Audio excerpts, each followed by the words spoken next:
अब त त्यसमा घोपेर दलिया छ कति दलिया दल्न त्यही भएर नि अनेक प्रकारबाट राजा यो धर्मलाई गरेर पालना गर्नुपर्छ भनेर बताउनु भयो।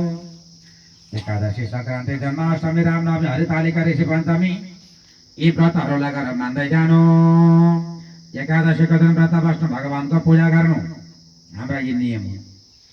आइतबार सोमबार मङ्गलबार बुधबार बिहिबार शुक्रबार शनिबार सधैँभरि व्रतका नियमहरू छन्।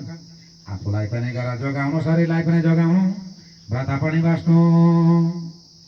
यो प्रकारले गरेका धर्मलाई गरेर पालना गर्नुपर्छ। नारीहरूले जहिले पनि गरेर कपाल छोडेर कहिले बस्न हुँदैन। एउटा धागो लगाइराख्नुपर्छ।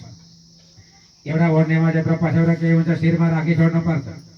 अघि यसै कारणबाट राजा त्यो प्रकारले गरेको नलगाएर कपालमा धागो लगाउने बाट्ने कोर्ने पुरानो चलन त त्यही थियो नि है त आमा। पुरानो चलन त त्यही कपाल कोरी बाटी गर्ने थियो नि। अहिले त मिलाउने भनिएको छ कति मिलाउने मिलाउन पनि कति पेल्न पनि अनेक प्रकारले जतिसुकै गरे पनि मिलाएको मिलाइ गरो। अघि त दाजु आउँदा जेठाजु आउँदा कपाल ढाक्ने छोप्ने चलन थियो नि होइन। अहिले त हरायो। अहिले मिला